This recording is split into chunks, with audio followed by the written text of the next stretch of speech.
Հանուն Հոր եւ Որդվո եւ Հոգվին Սրբո ամեն։ Որդյակ, օրինակ եղիր խոսքով, վարմունքով, սիրով, հավատքով եւ մաքրությամբ։ Պողոս Արաքելի այս խոսքերը սիրելիներ, որ վերցված էր Տիմոս Արաքելին ուղված առաջին նամակից, հրահանգում է Տիմոթեոսին իբրև քաղաքի եպիսկոպոս, իբրև հավատացյալ մարդ, թե հավատացյալների, թե քրիստոնյաների, թե անհավատ ու հեթանոս մարդկանց համար 5 այս կարևոր կետերն ունենալ իր կյանքի մեջ, քո հավատքը ցույց տալու խոսքով, քո նիստուկացով, վարմունքով, սիրով, հավատքով եւ մաքրությամբ։ Քրիստոնեական աշխարհի մեջ ամենաշատ այս կետերն են այսօր մեզ պակասում, սիրելիներ, որ եկեղեցիների մեջ հավատքի պակաս կա, սիրո պակաս կա, մաքրության պակաս կա, մեր լեզուները զուսպ պահելու ամենամեծ խնդիրը կա այսօր, որ նույնիսկ իրար հետ աղոթող մարդիկ կարող են գշտվել ու վերադառնալ տուն։ Եվ այդ ամբողջ պատարակ աղոթքը զորոյացնել։ Դրա համար շատ կարևոր է, եւ այսօրվա Եսայու մարգարեության խոսքը, ձեր մեղքերն են, ասում է, պատնեշ դառնում ձեր եւ Աստծո միջև։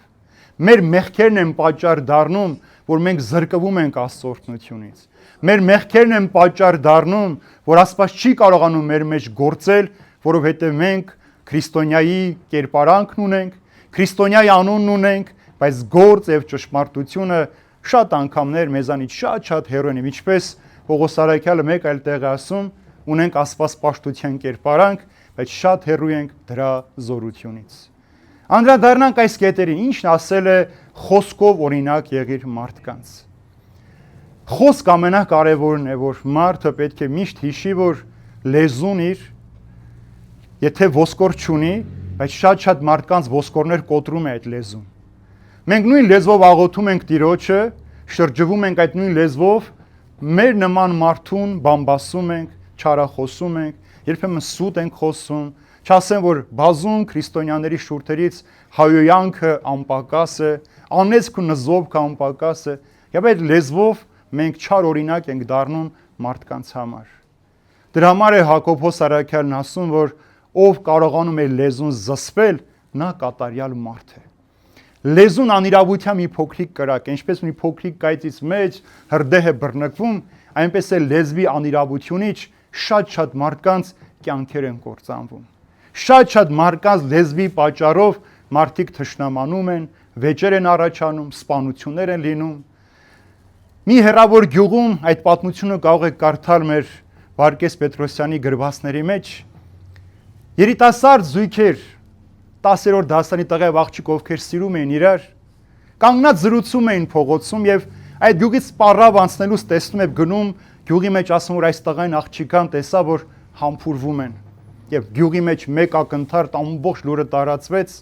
այս երկուսին բաժանեցին, ծեծեցին, աղջիկ ինքնասպան եղավ։ Մի քանի օր հետո տղան հայտնվեց ոստիկանների հետ, պահանջեց, որ աղջիկան դիահերձում անեն, որովհետեւ ասում են հղի էր, դրա համար էր այս աղջիկը ինքնասպան եղել։ Երբ որ ապացուց որ աղջիկը կույս է, ոչինչ չկա, տղան ասաց. «Կներես ինձ սիրելիս, մեր սերը փրկելու համար ես պետք է 2 օր ավել ապրեի» եւ ինքն էլ ինքնասպան եղավ։ Եվ այդ նույն պարավն ասեց. «Չգիտեմ արդյոք ճիշտ էր իմ տեսածը թե չէ»։ Եվ հարց այստեղ էր. ով պիտի պատասխան տա այս երկու երիտասարդների կյանքի կործանման ու մահվան համար։ Այնպես էլ մենք հիմարաբար, երբեմն տգիտաբար, երբեմն դիտակցաբար, չարությամբ, նախանձից դրդված այսպիսի լուրեր ենք տարածում մեր կյանքի մեջ, սուտ ենք խոսում, չարախոսում ենք, հետո էլ դառնում ենք Տեր Աստված, մեռնեմ քո զորությանը։ Կեղծիք է սա, սիրելիներ։ Սա սուտ, կեղծավոր քրիստոնյայի կեցվածքն է։ Խոսք ամենակարևորն է որ կյանքի մեջից, որ դուրս է գալիս, էլ չի վերադառնալու քեզ։ Մեկ բան կա, որ պիտի վերադառնա, այդ խոսքը օրհնության տեսքով պիտի վերադառնա քեզ։ Եվ քանի մենք քրիստոնյաներս մեր լեզուն մաքուր չենք պահել, մեր լեզուն չենք հսկել, որ աղոթքից, օրհնելուց հետո չի կարելի նույն աղոթողից չարախոսել ու բամբասել, մենք դատապարտված ենք հեռու մնալ Աստծո ճշմարիտ զորությունից։ Երկրորդը ասում է վարմունքով օրինակ եղեք իրար, մեր նիստուկացով։ Մեր խոսքն ու գործը պետք է համապատասխան իրար։ Ցավոք սրտի այսօր շատ երկենցաղ քրիստոնյաներ կան։ Եկեղեցում սուրբ են, իրենց շրջապատի մեջ նույն մեղավոր մարդն են։ Այս մարդկանց հետ սրբությամբ, ծնկեն իշնում, աղոթում են, գնում են տուն, ընտանիքի մեջ բռնություն, ծեծ, վեճ, բաժանում, հետո հաջորդ օրը նորից գալիս են եկեղեցի, ծնկեն իշնում, աղոթք են անում։ Չի կարող քրիստոնյայի կյանքը իր խոսքից տարբերվել։ Եթե խոսում ես սիրուց, ուրեմն սերը պիտի ապրես։ Եթե դու խոսում ես հոգատարությունից, խոսում ես ջերմությունից, այդ ամենը քո կյանքից դուրս պիտի գա։ Եվ քրիստոնյայի կոչումը նա է, որ ինքը գնա այնտեղ, որտեղ որ իրեն անգամ չեն սիրում, այնտեղ այդ սիրով ապրել այս աշխարհի մեջ։ Երրորդ գլխավորն ասում է սիրով պետք է օրինակ լինել։ Ամեն ինչի լրումը, ինչ որ մենք ունենք, մենք այս աշխարհի մեջ միայն սիրով է արժևորված։ Եթե սերը չկա, այս ոչինչ, այս խոսքն էլ, վարմունքն էլ, մեր հավատքն էլ, մեր մաքրությունը, սրբությունն էլ չի լինելու, եթե դու սեր չունես։ Սերը երբեք իրենը չի պարտադրում։ Սերը միշտ պատրաստ է ինքը տալու, զոհաբերվելու, զիջելու, մեկ ուրիշին երջանկացնելու համար։ Աստված սեր է, ուրեմն մարդը նշանակում է սիրո ծնունդ է, եւ ինքն էլ այդ սիրո կրողը պիտի լինի այս աշխարհի մեջ։ Ցավոք սրտի մենք բոլորս ամբողջ աշխարհի մարդկության պատմության մեջ հարյուրավոր, միլիոնավոր գրքեր են գրված սիրո մասին, բայց մինչև այսօր սերը չի հաղթում, որովհետև ոչ ոք չի ուզում ինքը սեր դառնալ։ Բոլորն ուզում են, որ իրենց դիմացինը սուրբ լինեն, բայց իրենք չեն ուզում սուրբ լինել։ Բոլորը ուզում են, որ իրենց բարիք գործեն, բայց իրենք զլանում են բարիք գործել։ Ուզում են, որ բոլորն առատաձեռ լինեն, բայց իրենք շատ ժլատ ու գծուծ կյանքով են ապրում։ Իսկ սերը դուրս է գալիս մեր մարդկային սահմաններից եւ քո ժամանակը, քո օրը, քո կյանքը տալիս ես մեկ ուրիշին երջանկացնելու համար։ Առաջին հերթին ինքդ քեզ ես այդպես վարվում։ Ինչպես որ տղամարդկանց պարագային Պողոս Արաքյալը Եփեսյան նամակի մեջ ասում է, այն տղամարդ, ով իր կնոջը չի սիրում, ուրեմն ինքն իրեն էլ չի սիրում։ Ուրեմն այդպես էլ մարդ, եթե չի սիրում իր դիմացինին, ուրեմն ինքն Աստծուն էլ չի կարող սիրել։ Հովհաննես Արաքյալն ասում է, ով որ կասի, որ սիրում է Աստծուն, բայց ատում էր եղբորը, նա սուտ է խոսում։ Դու չես կարող սիրել Աստծուն, որ երբեք չես տեսել, չես զգացել, չես ապրել իր հետ, բայց եղբորդ, որ քո դիմացի մարդ ամեն օր տեսնում ես քեզ հետ, ատել եւ ասել, որ ես Աստծուն սիրում եմ։ Չորրորդը հավատքն է, սիրելիներ։ Հավատք ոչ թե որ մենք վստահ ենք, որ Աստված կա, այլ որ մենք հետևում ենք այդ Աստծուն մեր խոսքով, գործով, սիրով ու մաքրությամբ։ Ուրեմն հավատքը հիմքն է այս բոլոր առաքինությունների։ Առանց հավատքի այդ վստահության չկա մնացած բոլոր առաքինությունները։ Երբ որ մեկն ասում է հավատում եմ, ինքը այդ հավատքի կրողը պիտի լինի։ Երբ որ մեկն ասում է հավատում եմ, բայց այդ հավատք իր կյանքի մեջ չկա, դա նույն երբ որ դու ամպը, երբ որ գալիս է, բայց իր համար իր հետ անձրև չի բերում, ամպի առաքելությունը դադարում է լինել առաքելություն։ Ինքը միայն ծածկում է լույսի ճանապարհը։ Իսկ ամպի առաքելությունը անձրևն է, ջուր տալն է, ուրիշի կյանք ուրախությամբ լցնելն է։ Այնպես էլ մարդը, որ ինքն ասում է ես քրիստոնյա եմ, եւ այդ հավատքի կյանքը չունի իր կյանքի մեջ, ինքը պարզապես ամպի պես ուրիշների լույսը ծածկողն է։ Ինչպես որ այսօր ավետարանի մեջ Հիսուս ասաց, ո՞րն է դատաստանը։ Լույսը եկավ աշխարհ, մարդիկ լույս ատեցին, որտեղ իրենց գործերը խավար էր, եւ քանի որ իրենց գործերը խավար էր, իրենք փախան լույսից, հեռացան լույսից։ Այնպես էլ յուրաքանչյուր քրիստոնյա ինքը կարող է ասել, որ ինքը հավատում է։ Դուրս գանք փողոց ու մեր որ հարցնենք, ամեն մեկ ինչ որ մի բանի հավատում են։ Ինչ որ ճշմարտությունների, խոսքերի,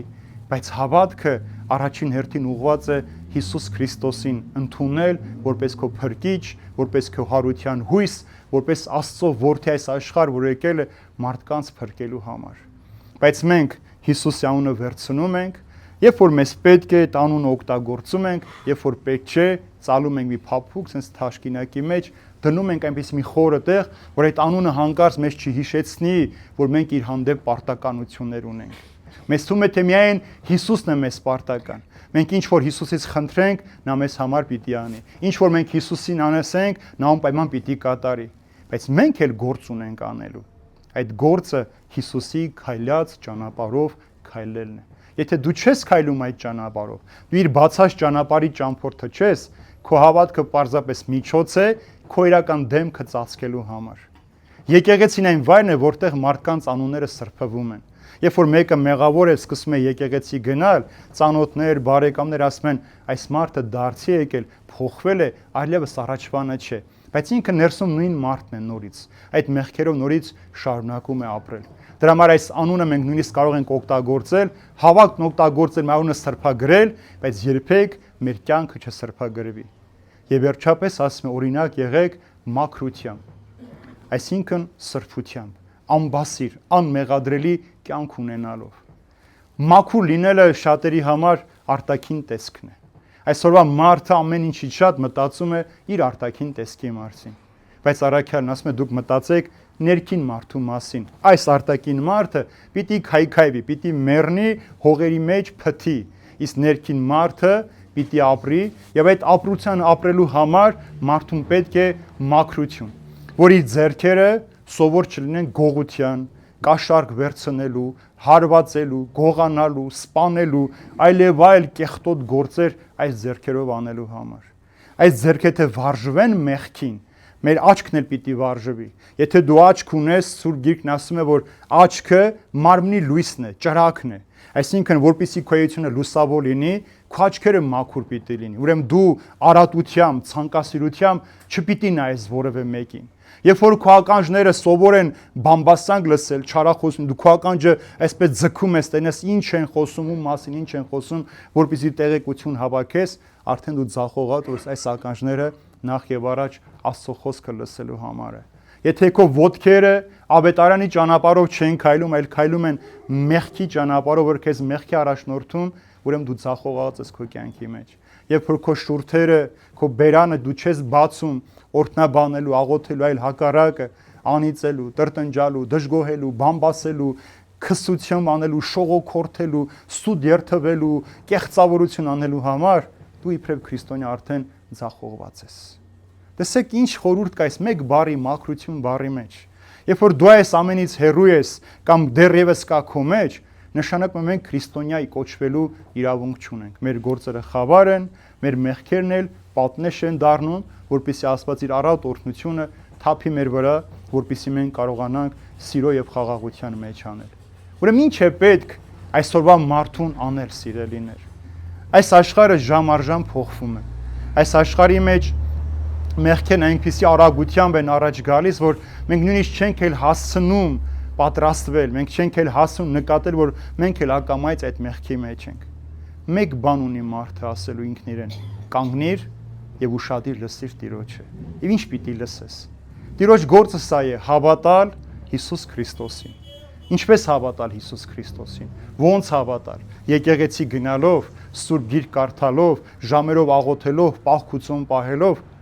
այսպես կարող ենք վստահել, որ մենք ճանաչեցինք Քրիստոսին։ Ոչ։ Սրանք պարզապես միջոցներ են Քրիստոսին ճանաչելու համար։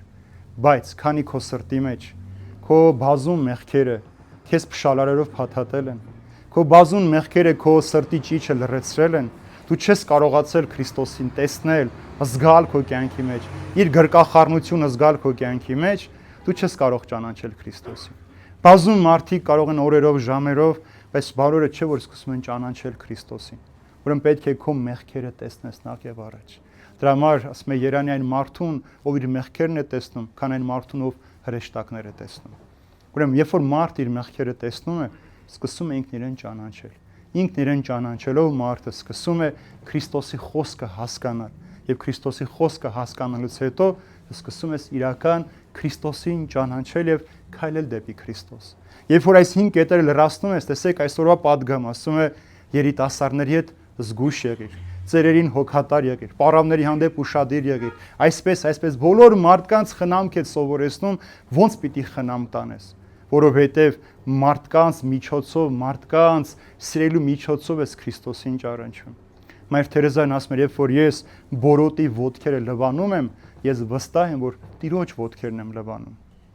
Երբ որ դուք որևէ աղքատի ձեռքի մեջ հաց եք դնում սիրով, ջերմությամբ, իմացեք, որ սա Քրիստոսի ձեռքերի մեջ եք դնում։ Երբ որ դուք որևէ հիվանդի այցելում եք, իմացեք, որ Քրիստոսին եք այցելում։ Երբ որ դուք մահացող մարդու կողքը նստած եք, իմացեք, որ Քրիստոսի կողքն եք նստած։ Երբ որ դուք ամեն օր աղոթում եք Տիրոջը, հիշեք, որ Տերը այդ աղոթքից այն կողմ մեզանից գործ է պահանջում, այս կետերը խոսքով, վարմունքով, սիրով, հավատքով, մաքրությամբ ծառայելու մեկս մյուսին։ Ոչ թե գալ եկեղեցիների մեջ անգամ տեղի համար կռվել իրար հետ։ Այդտեղ վերջացավ քրիստոնեությունը։ Վերջ։ Այդտեղ չկա էլ քրիստոնեություն։ Երբ որ ասում ես սա իմ տեղն է, արդեն վերջացավ քո քրիստոնեությունը։ Երբ որ դու գալիս ես պատարագի ու մեկին նկատողություն ես անում, վերջացավ քո քրիստոնեությունը։ Մենք չենք գալիս եկեղեցի իրար մեղքերը տեսնելու, իրար սխալները շտկելու։ Մենք գալիս ենք մեր մեղքերը սրբագրելու համար։ Մենք գալիս ենք մեզ իրականում տեսնելու, Սուրբ հաղորդության հայելու մեջ մեր անօրենությունները տեսնելու։ Ոչ թե ուրիշները տեսնենք, ով ինչ էր հագել, ինչ էր քսել, ինչ շոր էր հագել, ինչ պայուսակ էր բռնել։ Մենք սրա համար չենք գալիս եկեղեցի։ Եկեղեցին քեզ տեսնելու, քեզ սրբագրված նորից վերադառնալ աշխարհի մեջ։ Եվ եթե ուզում ես, որ դու հասկանաս այս ճշմարտությունը, ուրեմն նաև մեղքերդ պիտի խոստովանես բարձրաձայն Տիրոջը։ Բանել քո մեջից այդ մեղքերը, քանի քո մեղքերը դու թաքցնում ես, ամանչում ես խոստովանել, վախենում ես մեղքերդ բացահայտել, այդպես էլ Քրիստոսին չես ճանաչելու։ Երբ որ այս քայլերը կատարեցիր, այս 5 կետերը քեզ համար պատճառ կդառնան, որ դու իրական Քրիստոսին ճանաչես եւ իրականում Քրիստոսին սիրես, այնպիսին, ինչպիսին որ կա։ Եվ յուրաքանչյուր մարդու մեջ կտեսնես այդ լույսը եւ կգնաս այդ լույսը բացելու համար եւ դու կլուսավորվես եւ քո դիմացինը կլուսավորվի։ Թող Տերը օրհնի մեզ սիրելիներս իր խաղաղության ու սիրո մեջ պահի, որ մենք միայն խոսքով քրիստոնյաներ չլինենք, այլ գործով եւ ճշմարտությամբ, որ մենք ոչ միայն խոսքով, այլև մեր կյանքով վկայություն լինենք Քրիստոսի, որ մենք Քրիստոսին կրողներն ենք, Քրիստոսով ապրողներն ենք, Քրիստոսի համար նեղություններ ու դժվարություններ կրողներն ենք, Քրիստոսի համար ցավ ենք կրում այս աշխարհի մեջ, որպեսզի գալիք փառքին էլ կարողանանք մասնակից լինել։ Թող մեր Տեր Հիսուս Քրիստոսի շնորհը, Աստծո սերը եւ Սուրբ Հոգու հաղորդություն ամենքիս հետ լինի, այժմ եւ հավիտյանս հավիտենից ամեն։